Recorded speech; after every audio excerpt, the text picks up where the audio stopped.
Isa ako sa mga batang 90s at namulatan ko ang isang mundong wala pang gaanong teknolohiya.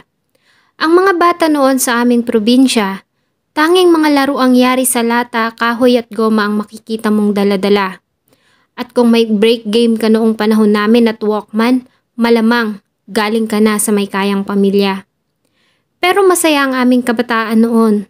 Ngunit sino ba namang mag-aakala na sa kabila ng masasayang alaala na iniwan sa amin ng dekada 90, ay may mga karumal-dumal na pangyayari din na iniwan ito sa kasaysayan ng ating bansa. Isa pa sa controversial na kaso na pinag-usapan hindi lamang sa ating bansa, ngunit maging sa iba't ibang bahagi ng mundo, lalo na sa Europa. Ito ang misteryosong kaso ng Chong Sisters. Sa lahat ng kwento ng krimen na aking nabasa, ito na ata ang talaga namang pumukaw sa aking curiosity. Mula kasi sa pagkawala ng magkapatid, pagkamatay ng hukom na humawak sa kaso, usapin sa death penalty, ang Treaty of Transfer, ang miscarriage of justice ay nakakagulat dahil nagkaroon ng mga theory na buhay ang magkapatid at naninirahan umano sa Canada. Kung ganon, kaninong katawan ang na-recover ng mga pulis na sinasabing si Mary Joy? At kung totoo man na patay na ang magkapatid, ano kayang nangyari kay Jacqueline Chong? And if totoo na naniniwala ang karamihan, lalo na nga ang Spanish government, na inosente si Paco Larrañaga, then bakit hanggang ngayon nakakulong pa din siya kung pwede naman nila itong bigyan ng pardon? Ang isa sa laysay ko pong kwento ay mayroong dalawang bahagi. Ito ang kwento sa bahagi ng prosecution at Chongs. At ang pangalawang bahagi ay tungkol naman sa naging panig ng depensa, kung saan naniniwala sila maging ang karamihan na inosente ang isinakdal ng hukuman at naniniwala din sila na buhay ang magkapatid na Chong Sisters.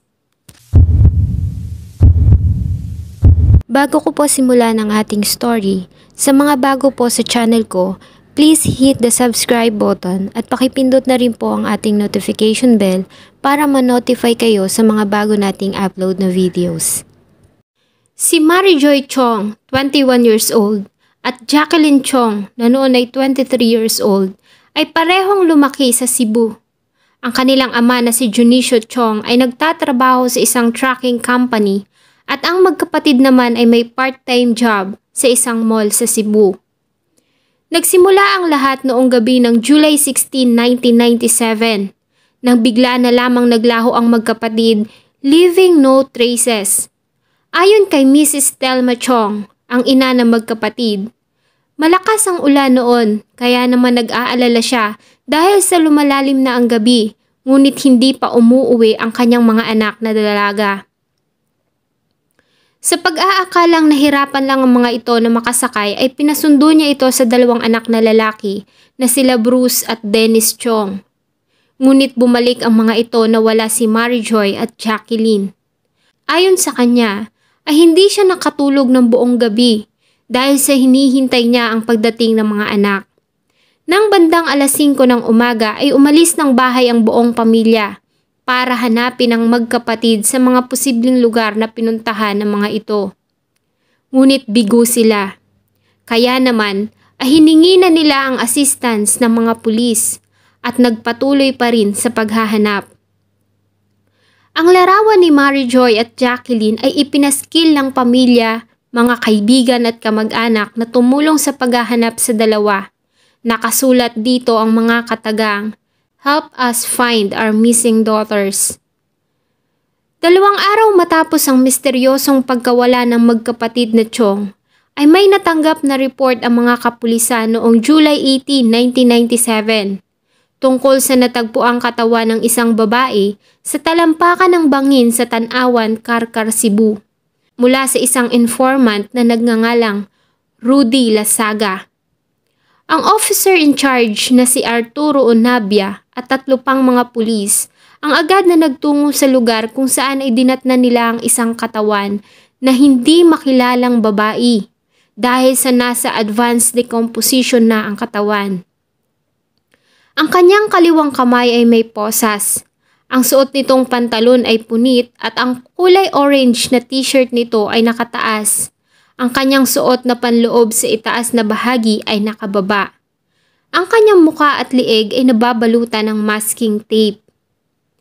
Kinabukasan ng July 19, nang mabalitaan ng tungkol sa nasabing katawan na natagpuan sa Tanawan, ay agad na tinungo ni Mrs. Chong at ng anak niya na si Dennis at ilang kamag-anak ang Topaz Funeral Parlor sa Karkar, Cebu para makita ang katawan. At nang makita nito ang damit na suot ng biktima, ay agad itong nag-hysterical at umiyak dahil sa ayon sa kanya, ang maong na pantalong may brand na Guess at kulay orange Giordano na t-shirt ay siyang damit na suot ng anak niyang si Mary Joy bago ito umalis ng bahay noong July 16, 1997. Ayon sa ginawang forensic examination ng medical legal na si Mr. Jude Mendoza, na ang nakuhang fingerprint sa katawan ng biktima ay tumugma sa fingerprint ng ID ni Mary Joy Chong. May nakita din siyang specimen sa suot nitong panloob na ilalim nila sa Florence test. At ang nasabing specimen ay similya na nagmumula sa isang lalaki. Kaya naman ay sinabi nito na ang biktima ay nakaranas ng panggagahasa. Bago ito inihulog sa bangin ay 150 meters ang lalim.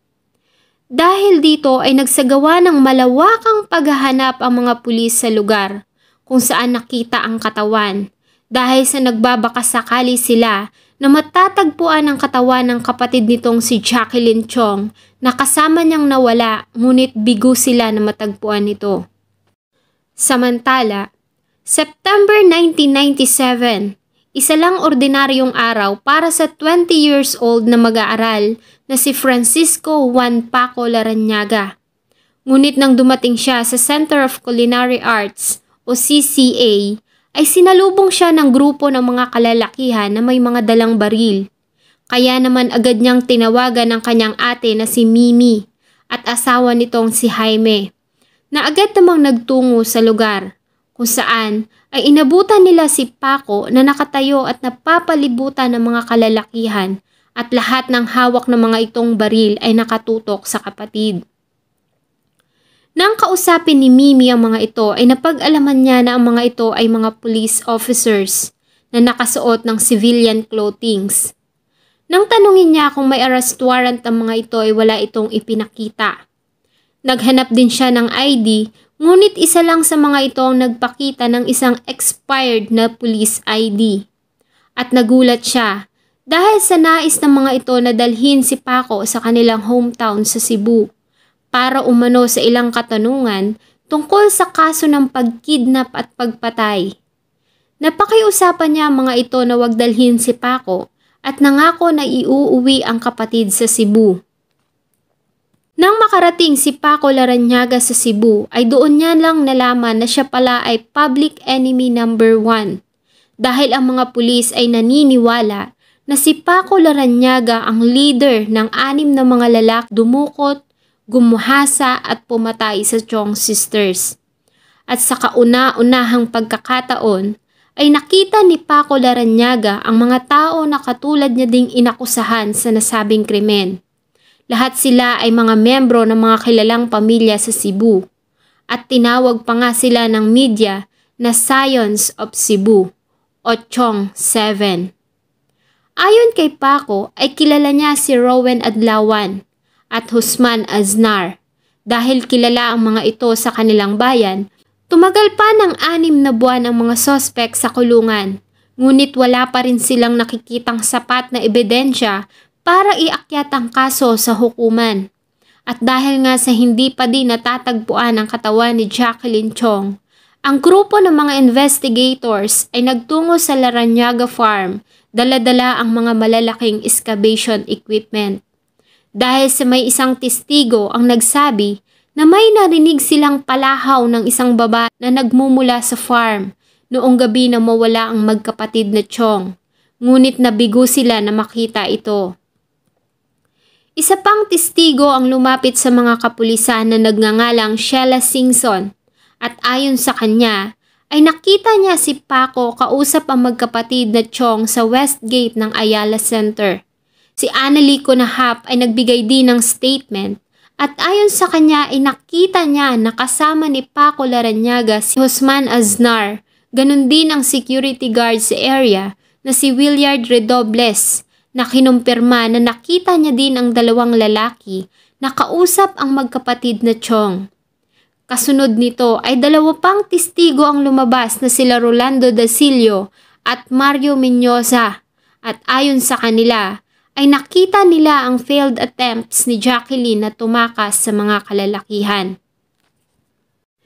Noong May 8, 1998, matapos ang 10 buwang investigasyon ng kaso, ay sumuko si Davidson Valiente Rusia alias Tisoy sa kapulisan at inamin nito ang naging partisipasyon niya sa krimen.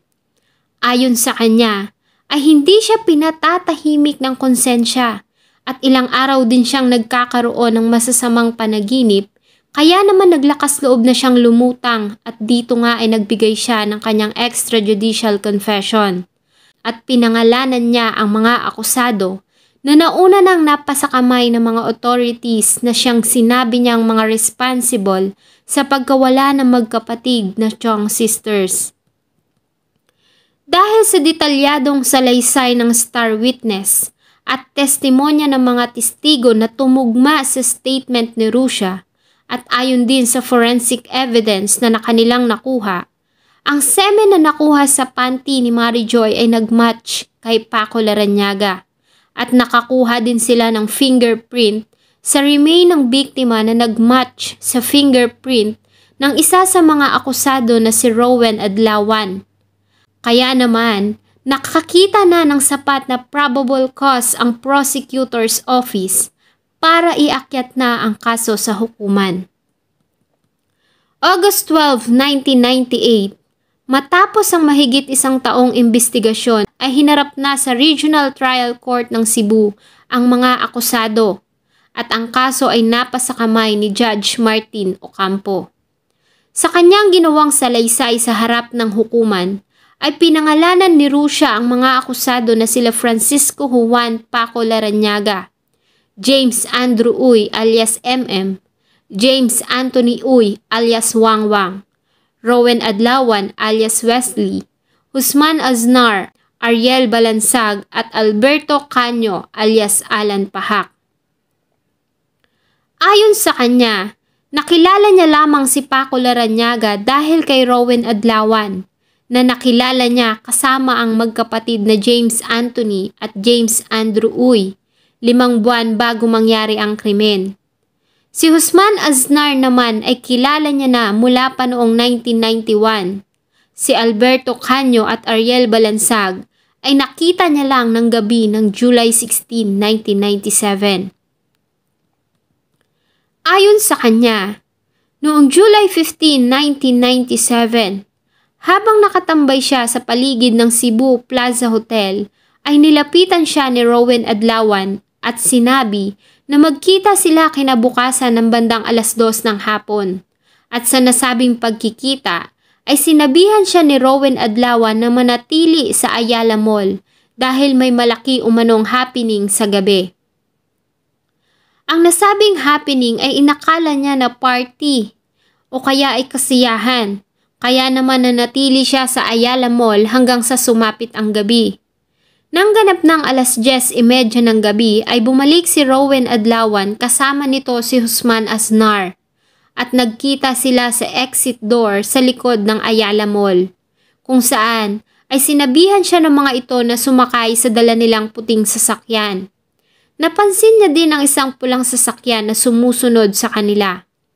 Nang marating nila ang Archbishop Reyes Avenue, ay nakita niya ang 2 babae na nakatayo sa isang waiting shed. Nang mga oras na yon ay hindi pa niya kilala ang mga ito. Inhinto ni Husman Aznar ang sasakyan sa harap ng waiting shed at siya at si Rowen Adlawan ay lumapit sa 2 babae at inimbitahan ng mga ito ni Rowen na sumama sa kanila, ngunit tumanggi ang mga ito. Kaya naman ay hinawakan ni Rowen Adlawan si Mary Joy at si Husman Aznar naman kay Jacqueline at pilit nilang isinakay ang dalawang babae sa sasakyan. Unang isinakay ay si Mary Joy, kasunod nito si Rowen Adlawan. Sumunod ay itinulak ni Husman Aznar sa si Jacqueline sa loob ng sasakyan at muling bumalik sa driver's seat para magmaneho. Siya naman ay nakaupo sa front seat katabi ni Husman. Hindi pa man sila nakakalayo sa waiting shed ay nagawa ni Jacqueline na lumabas ng sasakyan. Ngunit hinabol ito ni Husman at muling ibinalik sa sasakyan. Siniko ito ni Rowen Adlawan sa dibdib at si Mary Joy naman ay sinuntok nito sa sikmura na siyang naging dahilan ng pagkawala ng malay ng dalawa.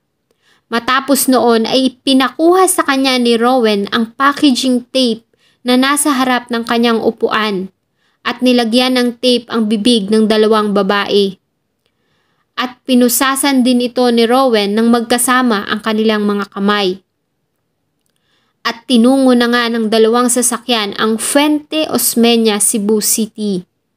Sa Fuente Osmeña ay nagpark si Husman Aznar malapit sa Mercury Drugstore at inutusan siya nito na magtanong kung ang van na nakaparada ay pinaparentahan.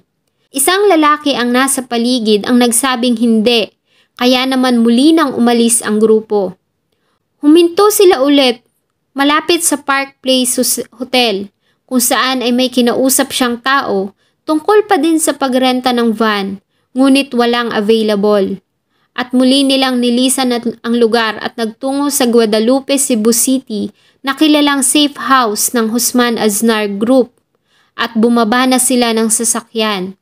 Doon niya nalaman na ang sakay ng pulang sasakyan na kasunod nila ay sila Paco Larrañaga, James Anthony Uy at James Andrew Uy.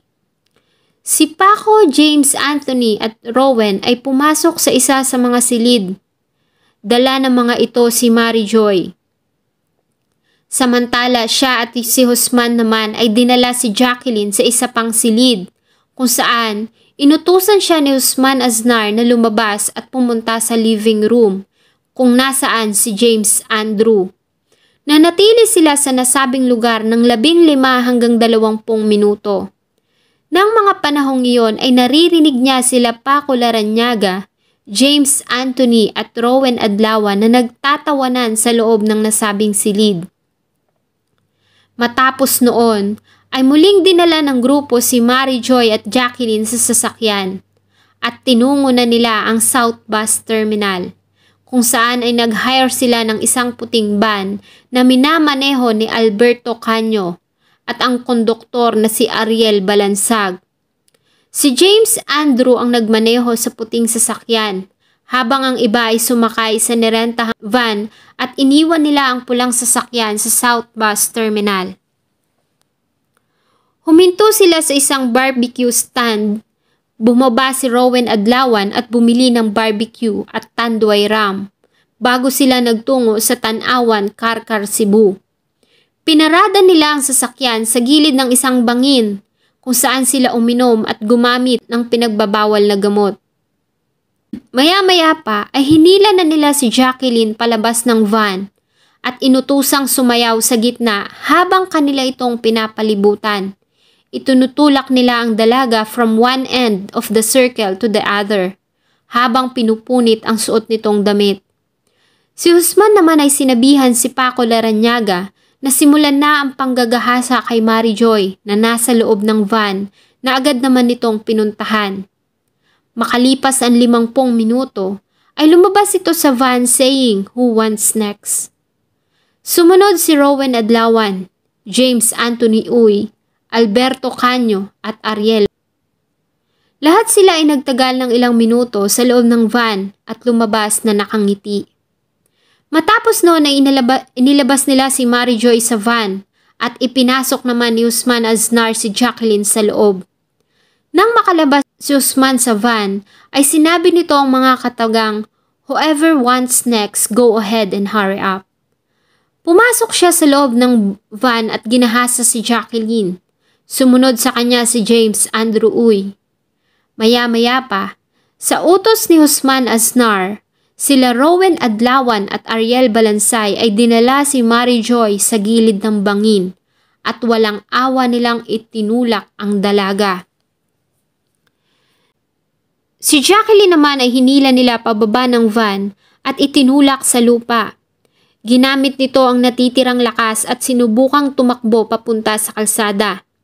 Sumakay naman ang grupo sa van at sinundan nito habang sumisigaw ng "Takbo! Sige pa, takbo!" Nang makita nila ang isang tricycle na paparating ay muli nilang isinakay si Jacqueline sa loob ng van kung saan ito sinuntok ni Rowen Adlawan at nawalan ito ng malay. Bumalik na ang grupo sa Cebu City. Si James Andrew pa din ang nagmamaneho sa isang sasakyan.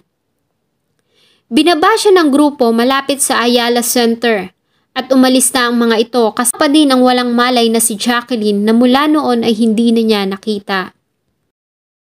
Humarap din sa hukuman ang ilang mga testigo na sumuporta sa binigay na salaysay ni Davidson Valiente Rusia. Ito si Sheila Singson, Annalico Nahap at Willard Redobles na nag-testify na nakita nila si Mary Joy at Jacqueline Chong kausap si Paco Larrañaga at Guzman Aznar bago ang krimen. Roland Dasilio, ayon sa kanya ay nakita niya ang dalagang si Jacqueline na lumabas ng puting sasakyan at hinabol ito ni Guzman Aznar at muling ibinalik sa sasakyan. Alfredo Duarte, ayon sa kanya, ay nasa tindahan siya ng barbecue nang bumili si Rowen Adlawan at tinanong pa nga siya nito kung saan makakabili ng Tanduay Ram. At nakita niya din ang isang puting van kung saan ay minarinig siyang boses ng lalaki at babae na tila nag-aaway. Matapos na makuha ni Rowen Adlawan ang order, ay muli itong sumakay sa van at nakilala niya din ang driver nito na si Alberto Caño. Mario Minoza, ayon sa kanya, habang minamaneho niya ang tricycle na biyaheng car-car Tumantalungon, Cebu, ay nakita niya ang dalagang si Jacqueline na tumatakbo. Ang suot nitong blouse ay punit at magulo ang buhok. Kasunod nito ang isang puting van na nagpapatugtog ng malakas na rock music. Manuel Camingaw, ayon sa kanya, noong July 17, 1997 ng bandang alas 5 ng madaling araw, ay nakita niya ang isang puting van sa gilid ng bangin sa Tanawan. At dahil sa inakala niya na nagtatapon ng mga ito ng basura, kaya naman ay isinulat niya ang plate number nito na GGC 491 sa gilid ng kanyang tricycle. Rosendo Rio, isang negosyante mula sa Kugon Car-Car, Cebu, at ayon sa kanya, ay nakita niya si Paco Larrañaga sa Tanawan ng bandang alas 3:30 ng umaga noong July 17, 1997. Nakasandal ito sa hood ng puting van. Defense. Sa lahat ng akusado ay si Francisco Juan Paco Larrañaga ang may pinakamalakas na alibay na hinarap sa hukuman. Ayon sa kanya, noong July 16, 1997 ay nasa Center of Culinary Arts siya sa Quezon City at kumukuha ng midterm examinations. At nang gabi ng nasabing araw hanggang alas 3 ng madaling araw ng July 17, 1997 ay siya kasama ang mga kaibigan ay nagtungo sa R&R Bar and Restaurant sa kahabaan ng Katipunan Avenue sa Quezon City. At nagse-celebrate sila ng Bienvenida Party dahil sa kararating lang ng isa nilang kaibigan at Despedida Party naman para sa pag-alis niya para umuwi ng Cebu kinabukasan. Nagpakita pa sila sa hukuman ng larawan kung saan ay nakita si Paco Larrañaga sa nasabing bar kasama ang mga kaibigan. Ang instructor at chef sa Center of Culinary Arts na si Rowena Bautista ay nag-testify din na noong July 16 ng alas 8 ng umaga hanggang alas 11:30 ay umattend ito ng kanyang klase at muli niya itong nakita ng alas 6:30 ng hapon. Ang school registrar na si Caroline Calleja ay nag-testify din na siya ang nag-proctor ng exam na kinuha ni Paco Larrañaga na tumagal ng 2 oras noong July 16 at muli itong umattend ng pangalawang round ng midterm exam kinabukasan ng alas 8 ng umaga bago ito umalis at nagtungo ng Cebu ng hapon ng July 17, 1997. Ang airline at ilang airport personnel ay humarap din sa hukuman. Dala ang kanilang flight records o manifesto kung saan ay nakalagay na si Paco Larrañaga ay hindi lumipad ng Cebu ng July 16, 1997 o kahit na anong chartered aircraft na nagland sa Cebu maliban na lamang noong July 17, 1997 ng bandang alas 5 ng hapon kung saan ay sumakay ito sa Philippine Airline patungong Cebu. At marami pang mga nais na tumistigo, ngunit hindi pinayagan ni Judge Ocampo na umupo sa witness stand dahil sa sobrang dami at pare-pareho ang kanilang naging statement. Ayon kay Judge Martin Ocampo, ay hindi ito pwedeng tanggaping maging mga witnesses dahil ang mga ito ay matatalik na kaibigan ng akusado. At ayon din sa kanya, ang picture na ipinakita ng mga ito kung saan ay nakitang si Paco ay nasa R&R Bar and Restaurant ay maaari umanong matampered o edited. Binaliwala din ng hukuman ang mga naging salaysay ng mga testigo kung saan ay nagpatotoo sila na nakita nila si Paco Larrañaga ng araw ng July 16 at 17, 1997. Dahil ayon sa hukuman, ang biyahe ng eroplano patungong Cebu ay 1 oras lamang, kaya naman hindi umano imposibleng nakabalik si Paco ng Manila para kumuha ng exam, matapos gawin ng krimen. Isama pa ang naging statement ng forensic investigator kung saan ay lumabas na nagmatch kay Paco Larrañaga ang semen na nakita sa pangibabang suot ni Marijoy Chong. Ganon din ang corroborating statements ng mga testigo na hinarap ng prosecution team sa hukuman. Ayon naman kay James Uy na noong July 16, 1997, siya at ang kapatid na si James Andrew Uy ay nasa kanilang bahay sa Cebu City dahil sa pinagdiriwang nila ang 50th birthday ng kanyang ama. At umalis lamang siya ng bahay kinabukasan ng July 17 para pumasok sa school na sinuportahan naman ng testimonya ng kanyang ina na si Marlene Uy. Ang babaeng nagngangalang Clotilde Soterol ay nagtestify para kay Alberto at Ariel na noong July 16 ng alas 7 ng gabi ay dinala sa kanilang talyer ni Alberto ang isang puting Toyota van na may plate number na GGC-491 para ipaayos ang sirang aircon. Kasama nito ang kanyang asawa na si Fina Canyo. Ganon din ang asawa ni Ariel na si Catalina. At ang may-ari ng van na si Simplicio Panghinayan. At dahil sa wala ang kanyang asawa ng mga oras na yon, ay iniwan ng mga ito ang van sa kanilang talyer at nangako na babalikan kinabukasan. Question din ng depensa ang kredibilidad ni Davidson Rocha bilang star witness noong August 7, 1998. Ayon sa kanila, na si Rocha ay hindi kwalipikado para maging isang witness sa ilalim ng Section 9, Rule 119 ng Revised Rules of Court on Criminal Procedure dahil sa inamin nito na isa siya sa nanggahasa sa biktima na si Jacqueline Chong. At nagsinungaling din ito nang sabihin nitong wala pa itong naging criminal records dahil sa 2 beses itong nakulong sa United States sa kasong may kinalaman sa pinagbabawal na gamot. August 12, 1998 ay pumayag pa rin ang korte na ipresenta ng prosecution team si Rocha bilang star witness, ngunit hindi ito pumayag sa hiling ng prosecution na blanket of immunity o pagwalang sala dito sa nagawang kasalanan kapalit ng pagiging star witness nito sa kaso. August 13, 17 at 20, 1998 ay nagsimula ang grupo ng depensa na i-cross-examine si Davidson Rocha. Ngunit ayon sa kanila ay hindi sila nagkaroon ng sapat na oras dahil sa lagi silang pinuputol ni Judge Martin Ocampo. At nang huli nila itong isalang sa cross-examination ay nawalan ito ng malay sa hukuman. Kaya naman ipinahinto ni Judge Martin Ocampo ang nasabing proseso ng cross-examination dahil umano sa hindi magandang lagay ng kalusugan nito.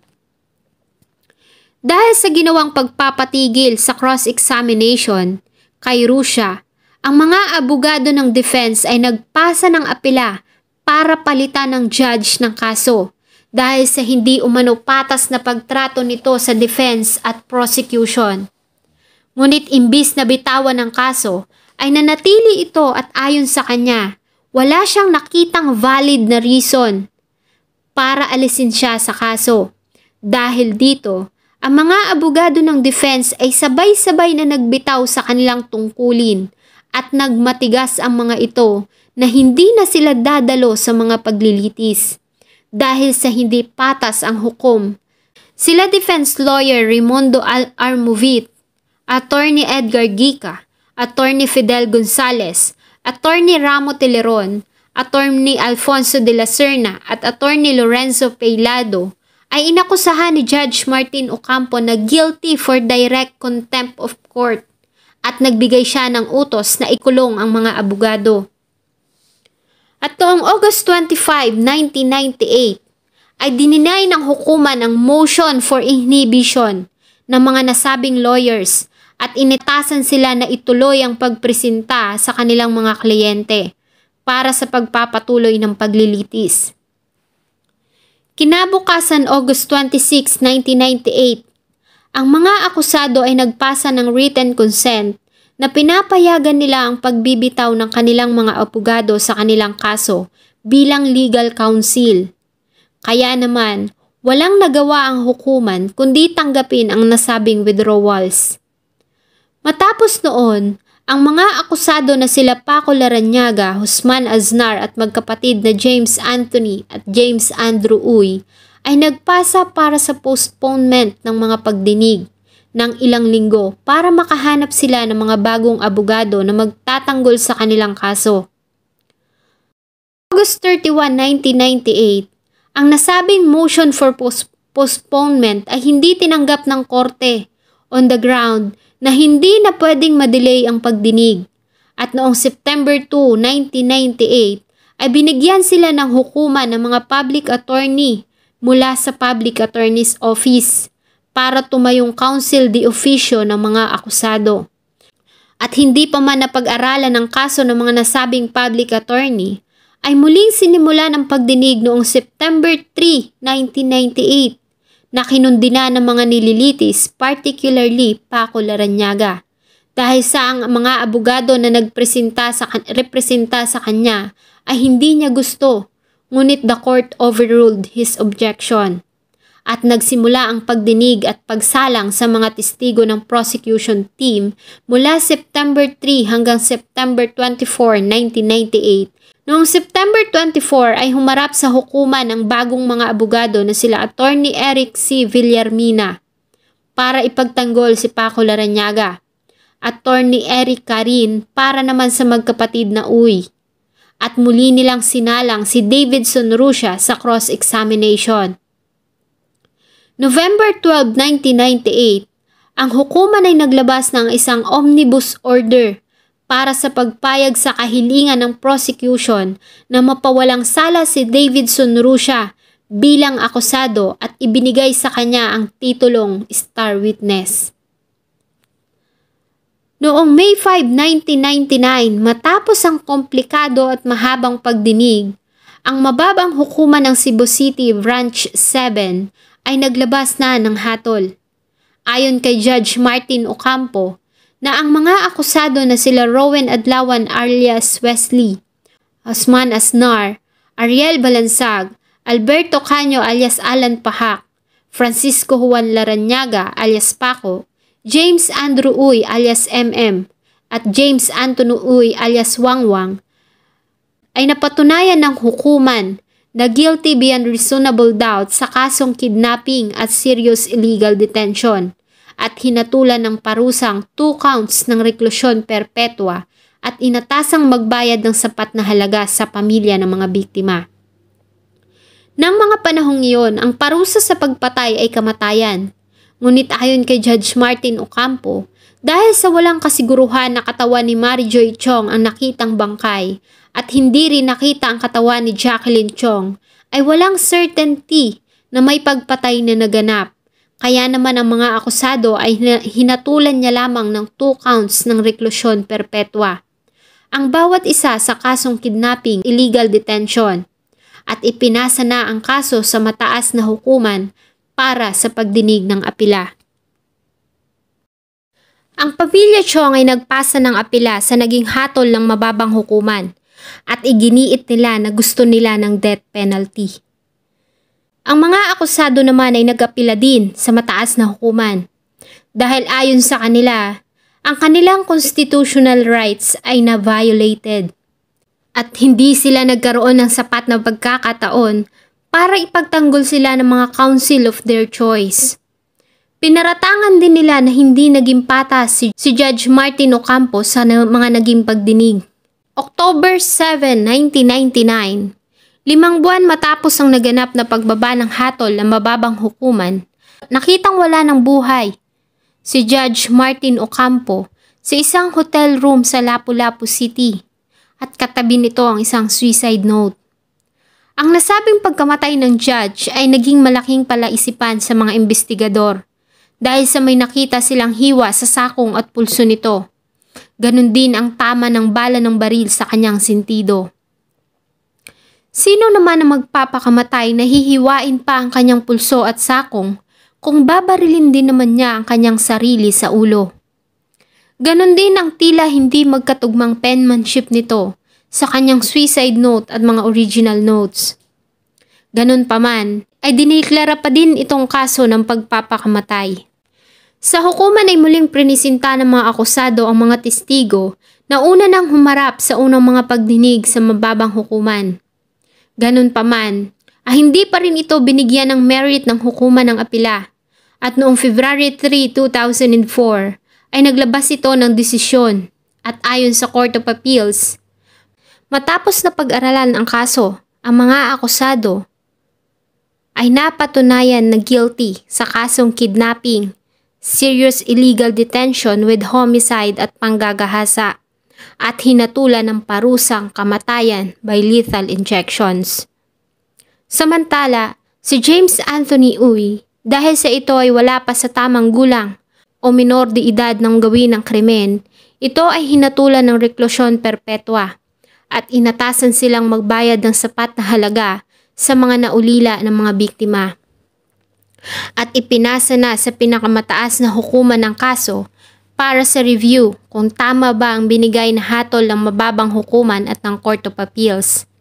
February 27, 2004, isang supplemental motion for reconsideration ang ipinasa ng legal team ni Guzman Aznar na si Attorney Florencio Villarin, ang Regional Director of the National Bureau of Investigation sa Central Visayas, kung saan pinakita nito na maraming pagkakamali ang ginawang investigasyon ng Philippine National Police at muli nilang kwestiyon ang kredibilidad ni Davidson Russia bilang witness. March 25, 2004, ang kampo ni Paco Larrañaga ay nagpasa din ng motion for reconsideration at pinakita ng mga ito ang isang study report na ginawa ni Dr. Raquel del Rosario Fortun, ang forensic pathologist, na nagpakita ng hindi tama ang ginawang examination sa katawan na nakuha sa bangin sa Tanawan, Carcar, Cebu. Kahit gustuhin man nila na muling isailalim sa DNA testing ang katawan, ay hindi na nila nagawa dahil agad itong pinakremate ng pamilya Chong.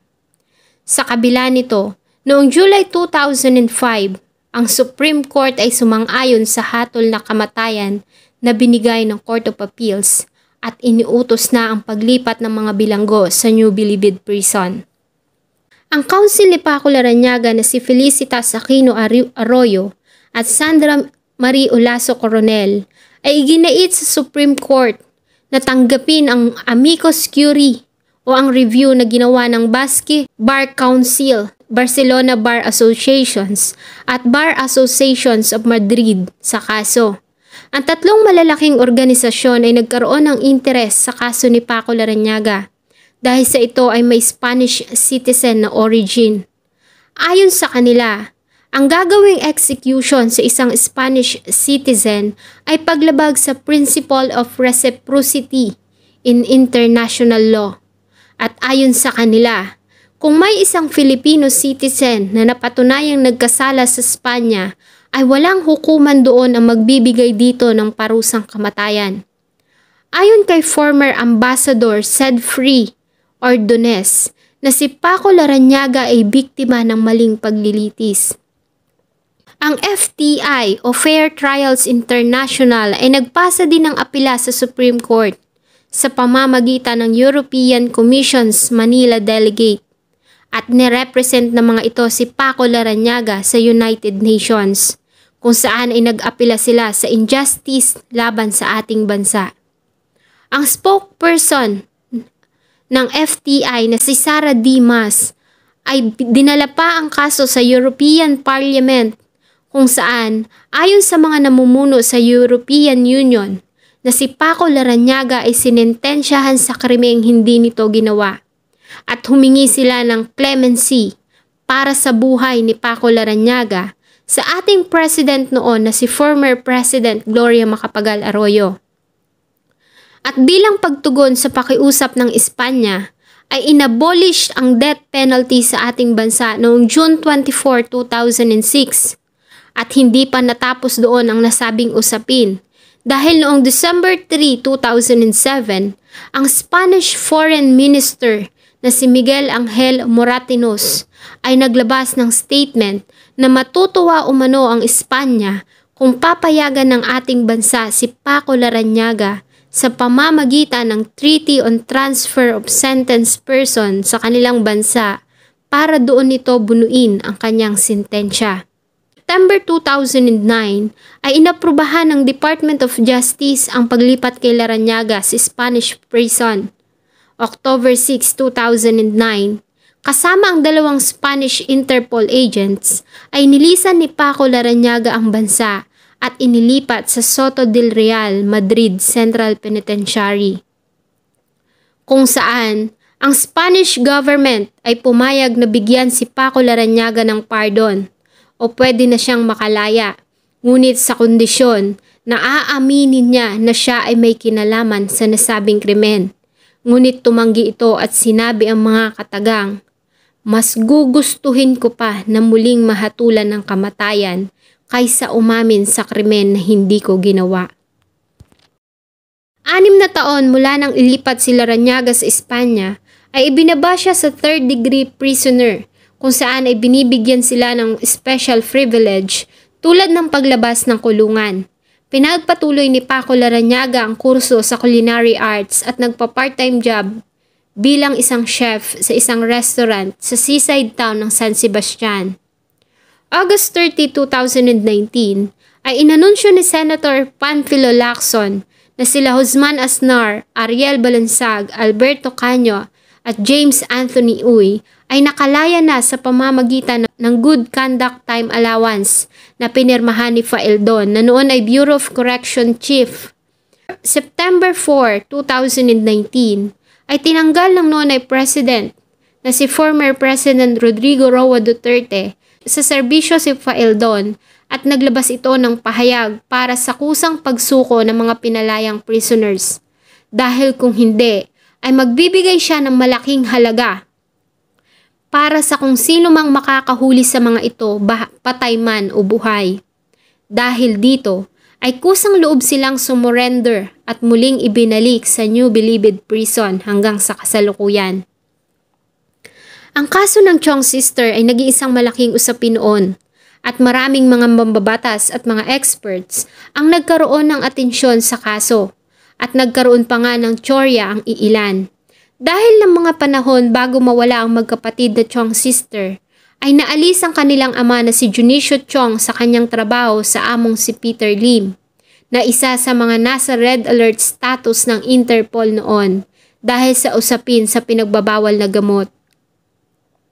Si Junicio Chong ay nakatalagang tumistigo laban kay Peter Lim noon sa Congressional Committee, ngunit bigla nitong binawi ang kanyang testimony matapos na mawala ang kanyang mga anak.